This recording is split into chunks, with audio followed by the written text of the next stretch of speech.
Improv. How you prepare for this podcast, because so many people there's so many people doing podcasts. How do you prepare for the podcast? Well, it helps that we have a very straightforward structure of kind of like the beats of how the show happens. So we don't have to worry about that at all, basically. But to prepare for individual episodes, I usually try to pick guests based on energy. It's like, we've had a lot of heady guests. Let's have a really weird guest, or let's have a performer that's really high energy. Or it's like, it's been a while since we've had a real hardcore nerd guest on the show. And then I have them pitch 3 character ideas to me, really simple, like a sentence long, because we don't want to know too much about what's going to happen.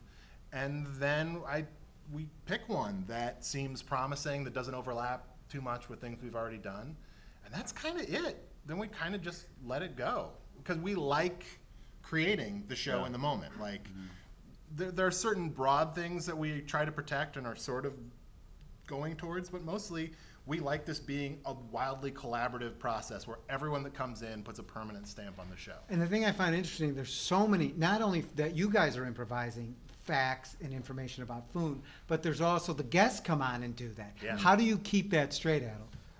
We very much tell them that they can do no wrong, that anything they say we will justify, and if it contradicts anything we've set up, we'll just make it work. So I think we're protected by the fact that it's a fantastical land. So if someone's like, haha, we pointed this out, busted, we'll be like, no, because magic.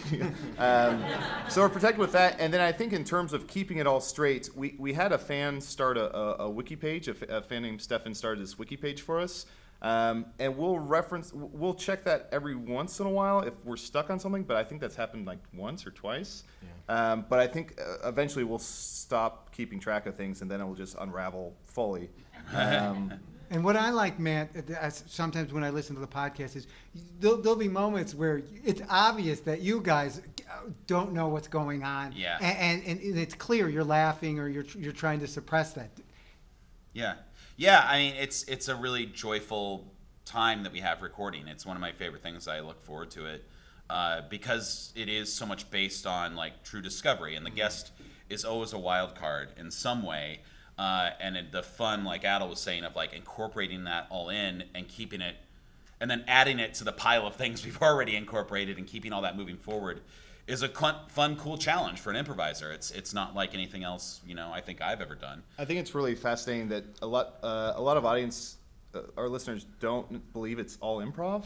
So we'll get a lot of like iTunes reviews and stuff that'll be like, pretty good sketch show, but they laugh the whole time. It's like, it makes me wonder, like, what do these people must think we're monsters if we're like writing a sketch, performing it, and just cracking up at ourselves? Right. But like you said, it's all discovery. So that's why there's a lot of breaking, is because we don't know what's going to be said. We don't know what we're going to come up with in the moment. So admittedly, we break too much, but I think it's funny that so much of our audience doesn't believe it's fully improvised, and yet we're But isn't it the breaking. highest compliment, Arnie? Oh, absolutely. Absolutely. I mean, I think it's pretty obvious. I mean, if it were written, it would make more or any sense. And like the podcast structure makes it so that like things don't have to come to a resolution at the end. Like the episodes usually end with us being like, well, time's up. Improv. Big George, yes. Big George. Now, Big George, you're a wish granter? I am a wish granter, yes. That's exciting. I mean, I feel like we've got a lot of things we need very magically resolved. when you wish upon a pay star.